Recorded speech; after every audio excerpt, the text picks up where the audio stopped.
Hello, everybody out there, and welcome to another episode of the Talk That Talk Show with me, Barry Holmes.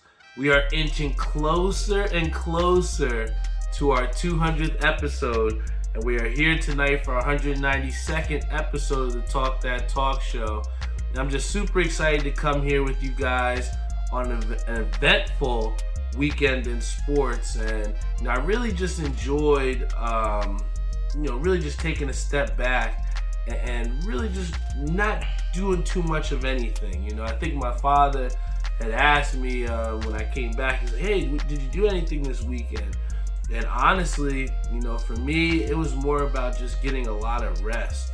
I think that throughout last week, I just really felt that I was burning two ends of the candle, right? They always talk about, you got to give yourself some rest. But I just felt as though, with the different jobs that I've been doing, ramping up the bowling season and trying to incorporate, obviously weightlifting and conditioning with, working out in the gym.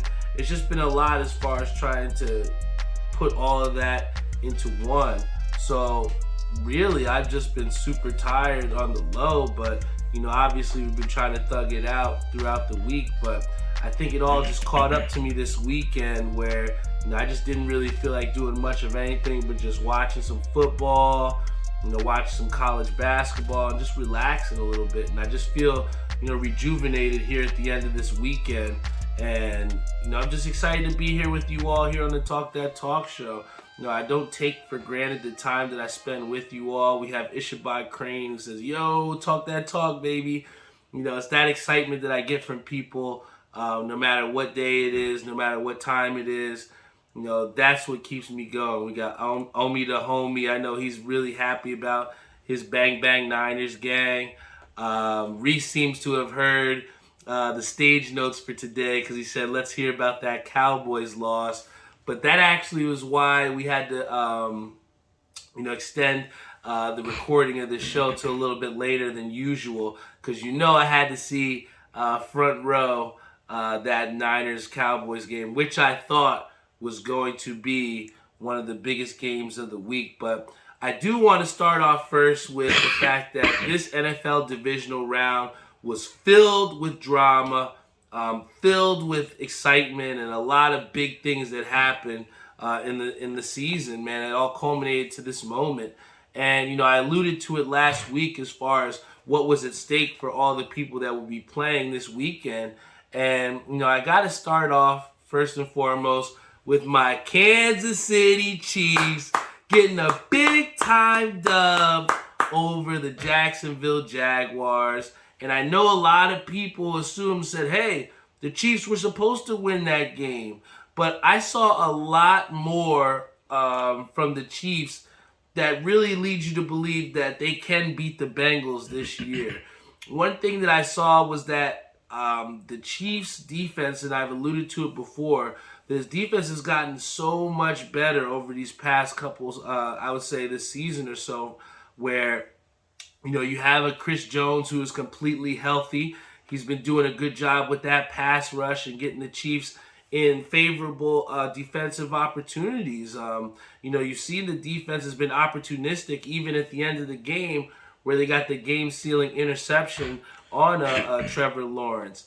Trevor Lawrence had his big streak coming into this game where he hadn't lost on a Saturday, and he hadn't run into the Kansas City Chiefs buzzsaw. And I think that the X factor that a lot of people aren't realizing is that Patrick Mahomes lost his biggest weapon in Tyreek Hill.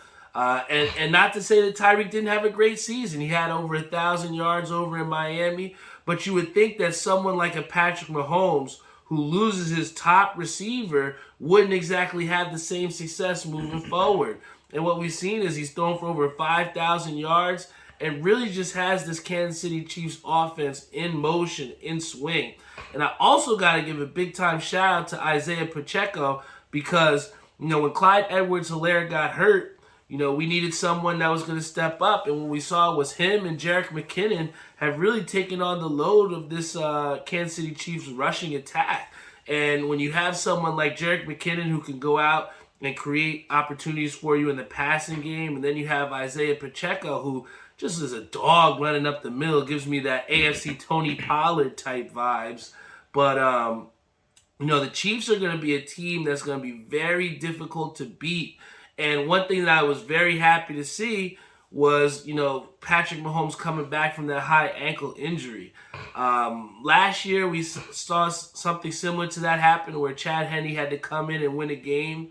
And, I'm appreciative, and this is why you pay those backup quarterbacks those big-time dollars. But at the end of the day, we needed Patrick Mahomes out there. And when you get to the level of the AFC Championship round, we can't do it without Patrick Mahomes. So, I just really hope that he's healthy. He does have that dog in him, like Reese says, to come back from a high ankle sprain, because if anybody that's played basketball before, if anybody that's played athletics at all, you know that ankle injury is always lingering, and it just never seems to get healthy, right? You're just constantly trying to play through it.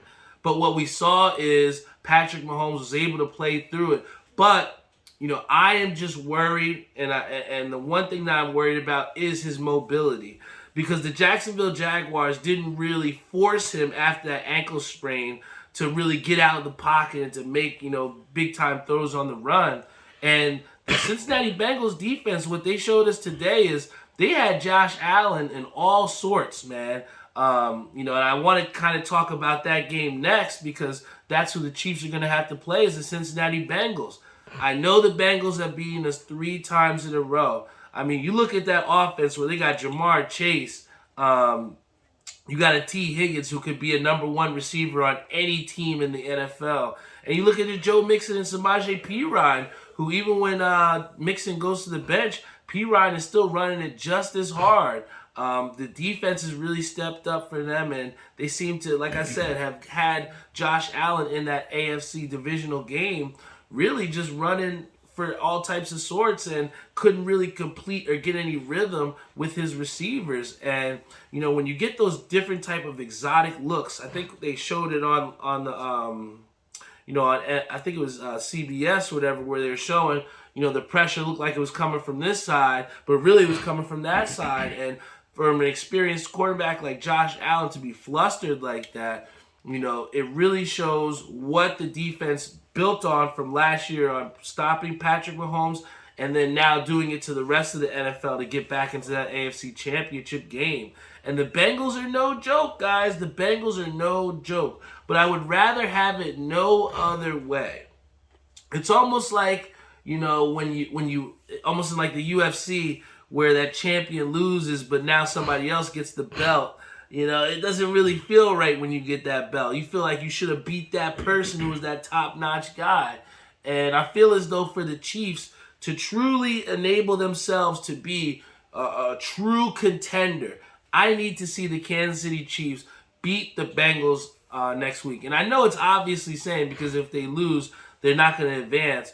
But I think that to win in the Super Bowl now, right, you have to beat the Bengals. I think that, and not just beat them in like a close game. I think they have to beat them sizably and prove a point to the rest of the NFL, because everybody's riding the Joe Burrow train. Everybody thinks this guy is the best quarterback since sliced bread. But how quickly they forget about the MVP candidate, Patrick Mahomes, even with a bum ankle. I think that the Chiefs are a very dangerous team, and as long as they don't hurt themselves with turnovers and shoot themselves in the foot, I think that they'll have a great chance to make it back to the Super Bowl. Now, what everybody's been asking for, right? They want to hear about this big-time Cowboys loss. I think, it's tough because, number one, we have to acknowledge the fact that Tony Pollard got hurt. I know it didn't make that huge of a difference, but was the ability or that danger of having a Tony Pollard in there in those running situations, that has been the mainstay for the Dallas Cowboys offense. And when we seen him go out in that high ankle sprain injury, we knew it was going to be an uphill battle for the Dallas Cowboys. And really, if you look at that game, the Dallas Cowboys didn't really play that horrible of a game. It really just comes down to the fact that the 49ers defense is just that good.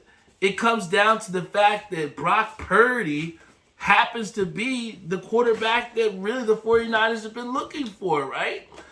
When you look at the personnel of the 49ers, and when you look at when you have an Elijah Mitchell, who pretty much had Christian McCaffrey on the bench for most of that second half because of just how well they had confidence in, Elijah Mitchell running the ball up the middle. They're a dangerous team, especially when you have Christian McCaffrey catching the ball the way he does, Deebo Samuels, who's, in the backfield, blocking well. And then you have a George Kittle who's making fantastic one-handed catches down the field and takes love and joy in blocking. The way that the 49ers play football, it really, in a way, reminds you of what the Philadelphia Eagles do so well as well, too. But really, we'll get to the Eagles and we'll get to the Giants a little bit later. But I think ultimately what this comes down to with the Dallas Cowboys, and whether some people believe me or whether some people don't, Cowboys fans, you're going to have to listen up very carefully here. Dak Prescott is not the answer. I'm going to say it again. This man has had so many opportunities to take this team to the promised land. Everything was built around Dak. You've given him a Tony Pollard, who with Ezekiel Elliott had one of the best rushing attacks too. You get a CeeDee Lamb, who has all the capabilities in the world of being one of the top receivers in the league, and the stats prove it. And then on top of that, you have other receivers around him too, which have really stepped up their play. I know Michael Gallup was hurt for a while, but, he did his thing and when he was healthy. And then also Noah Brown, sprinkle some of him in there too. But there should be no excuses for the Dallas Cowboys. I mean, think about it. The Dallas Cowboys held the 49ers to under, 25-something point. They had 19 points, was it? 19-12 game or something. But, the 49ers offense wasn't out there putting up major points like we would have thought they would have, right? So the Dallas Cowboys defense stepped up. I think out of anything that the Cowboys fans should be happy about is just how well your defense played. Because if your defense didn't play, this would have been an absolute blowout for the Cowboys. But what it comes down to is this. Dak Prescott is not the answer. All the people that pledge allegiance to the star have to look at that star and think and say, yo, Dak Prescott, you've done so much for us. It's almost like a similar situation with Tony Romo. Tony Romo was a great quarterback for the Cowboys, did exactly what he was supposed to do, but just could not take them to the next step. And I think that's where Dak Prescott is here in his career. He's a great regular season quarterback. Shit, he might even be a great fantasy quarterback for those people that like those types of players. But at the end of the day, Dak Prescott is not an elite quarterback. I think it's that time that we have to say it. How many failed, opportunities do we need to see from Dak Prescott to where he's airmailing throws, where he's not reading coverages, when he's making mental mistakes in the highest game, right? How the hell do you have arguably your best game of your career against a battered up Tampa Bay Buccaneers team, and you're going out there throwing 2 picks, and balls that Dak Prescott had no business throwing? So all I have to say is this. Cowboys fans, you've got a great team. Your defense really showed up. But Dak Prescott is not the answer. And whether Cooper Rush is the answer, I don't know. But Dak Prescott is not the answer. And I think right now, whether you're a Cowboys fan or an NFL casualist, I think we have to finally, put the lid on this. Dak Prescott is not it. He's not it. And if you need to see why, that Dallas Cowboys team only put up 12 points in a winner-go-home game. The only thing worse than that is the New York Giants' performance yesterday against the Philadelphia Eagles. But I'm going to say it's two completely different things here, because with Giants fans, you weren't even supposed to be there. You stole away the game that everybody wanted to see, the Vikings-Eagles rematch, but the Giants overachieved this year. You know, my boy, was it the coach Brian DeBall? He's, potential player, coach of the year candidate, because he turned around the culture within that New York Giants team. I had New York Giants fans that don't even watch the games because they feel like they don't have a chance. I saw a lot more Giants fans happy to be Giants fans, and I haven't seen that in a while. And you can thank Brian DeBall for that, because he instilled belief within not only the team, but also the fan base too. And the problem is they just ran into a great Philadelphia Eagles team. I think a lot of people thought that Jalen Hurts was still going to be injured. I thought that or at least people thought that was going to hinder the Philadelphia Eagles from doing what they do. But when you look at the top teams that are left, all of these teams are able to run the football effectively. And when you look at what the Dallas Cowboys were not able to do, was they weren't able to run the ball. And we knew it was going to be hard against the 49ers front. But when you look at the successful teams in the playoffs, especially the Philadelphia Eagles, the teams that run the football the best are the most dangerous, all right? When you come down to, this divisional, and now we're talking about AFC and NFC championship football, we're talking about the teams that can sustain drives, right? We look at last year with the Bengals, they would have these long drives where we kept, Patrick Mahomes off the field. And when you keep the opposing team off the field, you're keeping them off rhythm. And when you're punching in these long drives for touchdowns, and you're mixing in the run and the pass, you have an unpredictable offense that is going to score points. And that's what it comes down to when you get into this championship time football. The 49ers are so good because you don't know whether they're going to run the ball for 8 to 9 yards per run, or whether they're going to play action pass on you, or if they want Brock Purdy to come back. I mean, the way that Brock Purdy has really played for the San Francisco 49ers, how do you not potentially look at this guy for a starting position next year? In his first season, the last pick in the NFL draft, has been able to lead this 49ers team to an NFC championship game again and can potentially go to the Super Bowl. It's an amazing story, and I'm telling you, the 49ers are going to have a great problem on their hands, because do you bring back Trey Lance? Obviously you're still paying Jimmy Garoppolo all this money, but is Brock Purdy truly the future of your franchise? And I mean, I don't see how you can't argue for the guy when he's not turning the ball over. He's putting the 49ers in good positions within that offense, and they just look super dangerous, man. And this Philadelphia Eagles 49ers game is going to be a huge, huge slugfest. All right, I'm telling you, because I will say this. I was critical on the Eagles because obviously the Eagles fan base, and I was critical on how serious they were going to take the New York Giants. They literally treated the Giants as if they didn't deserve to be on the same field as them. They really didn't. But, ultimately, like I said, the Eagles are primed, and I think that, with the laser focus that they have, and maybe the one extra year of experience that Jalen Hurts has, and just how dynamic of playmakers that the Eagles have on both sides of the ball, it's a pick 'em, but, I'm going to have to go with the Eagles on this one because, from what I've seen from the Eagles, has been nothing less than stellar. And the only thing that has hindered this Philadelphia Eagles team has been when Jalen Hurts has been hurt. When he's been hurt, Gardner Minshew ain't it. And we saw that for, 2 weeks, that he is not it.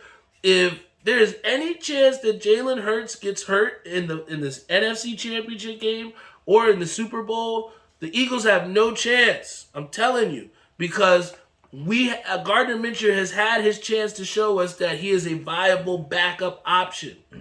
If, for example, Patrick Mahomes is hurt, I don't particularly like our chances, but at least Chad Henne has shown me in situations last season where he needed to, especially against the Titans, that if we need those yards or we need you to step in, you have that experience. So I like the Chiefs. I'm telling you, I really do. But when it comes down to the backup quarterback, the Eagles are riding solely on my boy Jalen Hurts because what he does for that team and where he orchestrates that offense. I'm telling you, that's, to me, is the biggest threat to the Chiefs winning the Super Bowl if they both make it to the Super Bowl. I mean, the 49ers are tough, don't get me wrong, but I truly think that, the pressure that the Cowboys were unable to get on Brock Purdy, I think that the Chiefs will be able to do so because, Steve Spagnuolo has done a great job revamping our defense and making them reputable and giving them a chance and an opportunity to win games. And, I'm just really excited for next week. It's going to be a true slugfest of two great teams.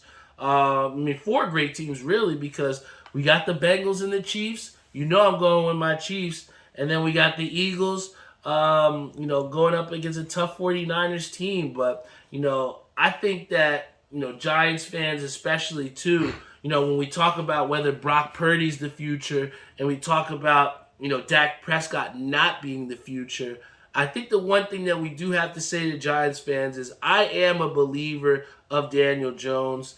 I think what he's shown us throughout every season has been considerable progress in the right direction.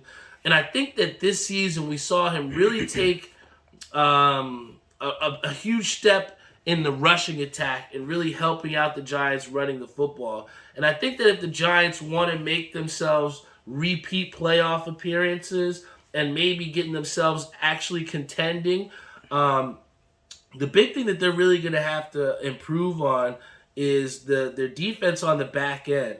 I think that Wink Martindale, he loves blitzing, but the one thing that he wasn't able to do as much when we got into the divisional round was blitz like he wanted to, because I just don't think he had trust in those guys on the back end, because when it seemed like they're sending pressure, the Eagles are completing 40-yard passes downfield, and that comes down to, your corners.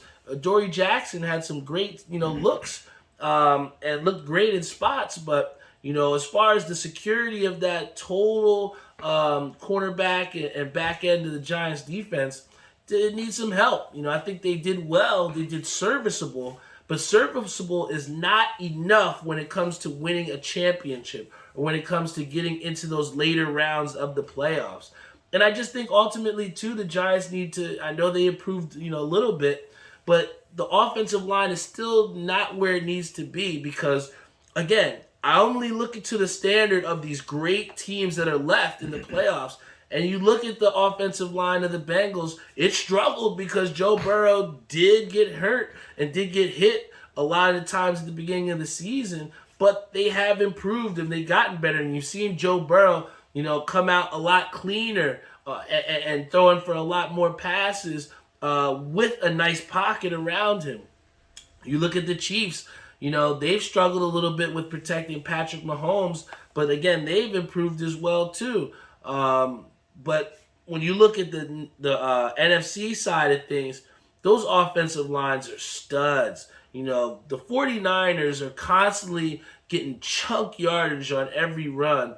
And then you look at the Eagles, and it's nothing, less than that too. So, when you look at the Giants and what can they do to get better, or what can they do to make sure that they put up better than a 38-7 performance if they get that chance again next year, they got to improve on the back end as far as secondary. And then also they got to improve with that offensive line so that they can establish the run, because the Giants, from what it was looking like, they're not built to come from behind. And it seemed like the game was over after the first quarter when they went down by so many points. The way the Giants were built this season, they were built to keep games close, run the football when they can, and hit pop plays on play action.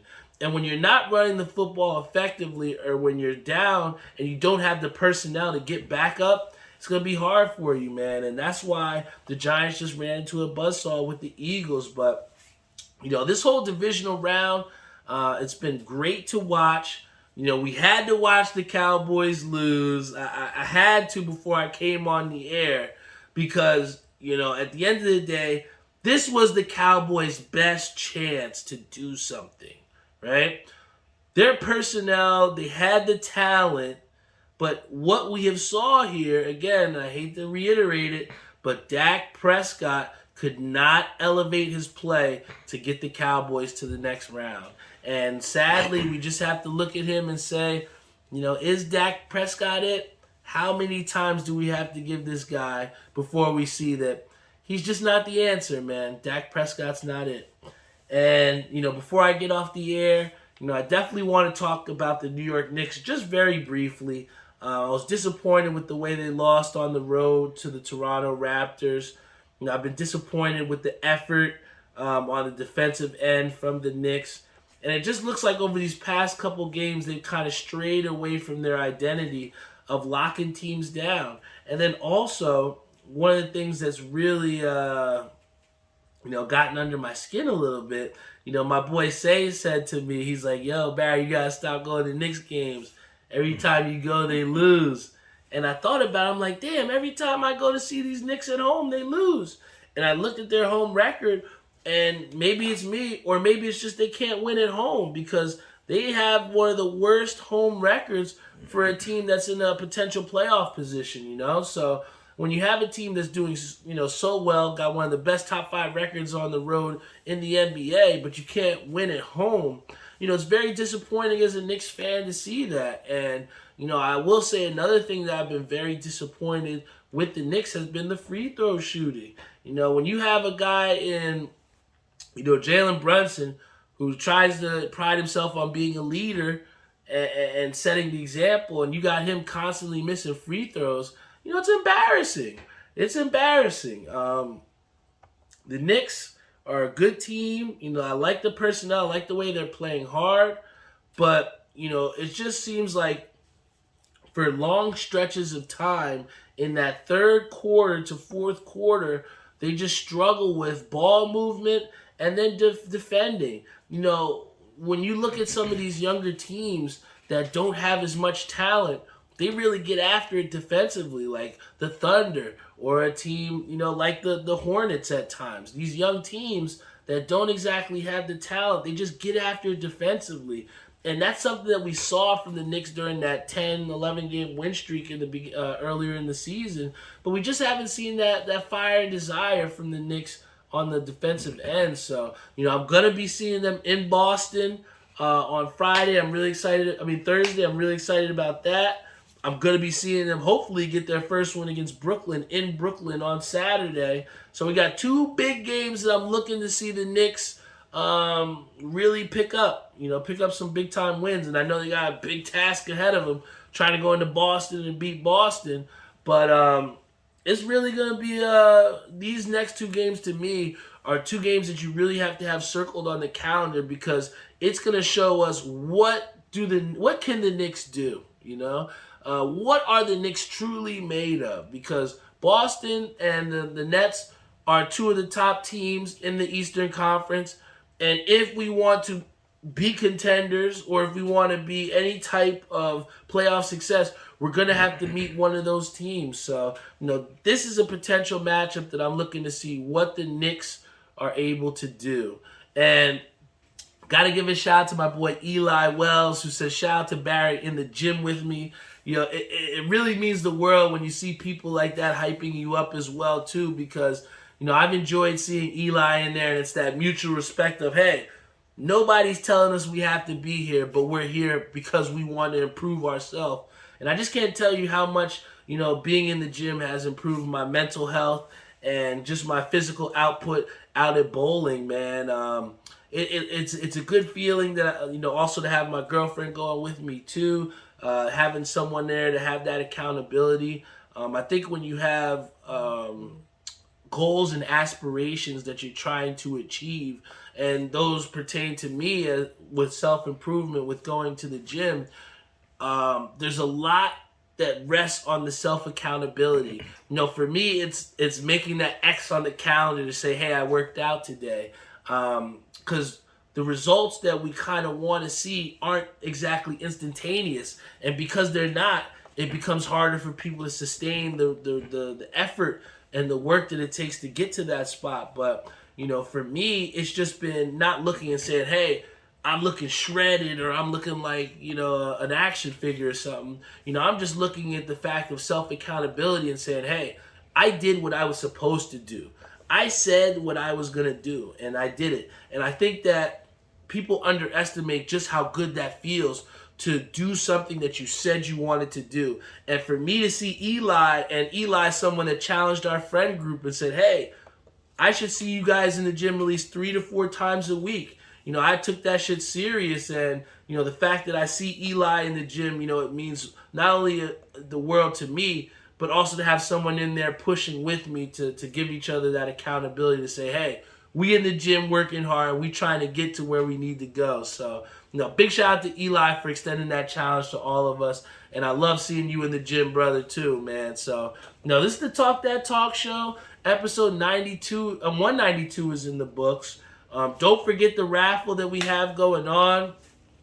You can reach out to me and contact me to see how you can get a raffle ticket. They're $1 a raffle ticket, $20 max you can submit.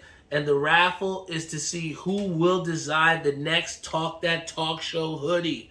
Not only will you get a free hoodie, but you will get to design the next hoodie that I get to put into production for the Talk That Talk Show. It's a no-brainer a raffle you should get into. So, please reach out to me. We're going to be having this raffle in a couple weeks. More than likely be announcing our winner in the next maybe 2 or 3 episodes. But, it's up to you guys to fill this raffle out, man. Reach out to me. I have raffle tickets available. And, you guys have been saying you want these hoodies and you want a new hoodie. So, I'm listening. I'm listening to the people, and, I'm going to try and get those hoodies out there soon, man. So, step 1, participate in this raffle hoodie, guys. And then also, check us out on TalkThatTalkShow.com. Tell a friend on YouTube to subscribe. I'm there for you guys every single week.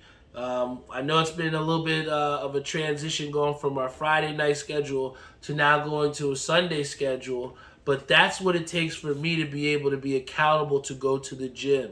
All right? I'm working 2 jobs, and, that free time right after work on Friday, I've dedicated that to going to the gym in my quest for the road to Reno. I want to make sure when we're out there for nationals, my arm ain't tired. I'm really conditioned and ready to go.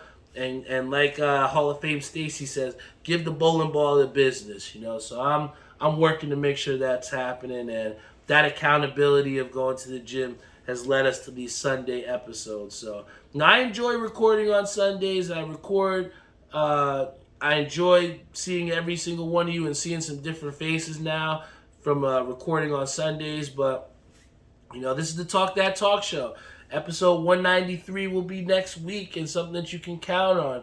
I'm going to try my best, maybe see if we can get a guest for the next episode. But, the consistency, the effort and the time that it takes to do this is something that I truly appreciate, and I enjoy the process. I think we always talk about trusting the process, but I think the next thing that we should also say is to enjoy the process, because I truly enjoy, talking with my friends, talking with my pops, trying to jog ideas for this show, and, really just enjoying the sweet science of podcasting and just being a part of this culture, man. Not everybody can go up here and record episodes every single week. I've seen some people try podcasting and stop because, you run out of ideas, you run out of motivation, you run out of time. But I'm just happy that I still have the passion for podcasting here going into our 3rd year, and that you guys still have a passion to listen to this show every single week, because you guys make this podcast what it is. Because without you guys, I would have no one to listen to, or I would have no one to listen to this podcast, man. And that means the world to me. I never take your guys' listen for granted.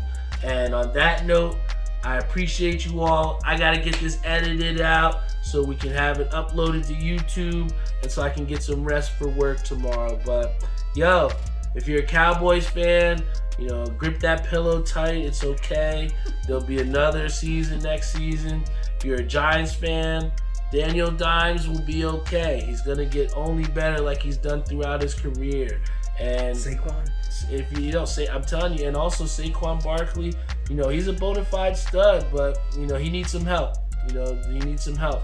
You can't win playoff games with just Saquon Barkley. You're gonna need some offensive linemen to create some opportunities, and the Giants are there. I think a lot of Giants fans were hurt, especially my boy Eric Turner. He's a diehard Giants fan, and I know he's hurting right now. But don't worry. This isn't the Giants' year, but they weren't even supposed to be here. You gotta appreciate, again, enjoy the process, right? But I would love to keep talking here, but I'm about to get off the air. We got Reese who says, start an idea while catching dubs in Warzone. All right, I might have to get on some reps, man. I've been working on my guns too, Reese. You got to talk to my boy Jeff, man. He's got us in the shipment working on guns every single day, man. But I appreciate you guys so much. Listen to Talk That Talk Show every single week. You'll have an episode of Talk That Talk Show. So, love you all, and I'll see you all next week.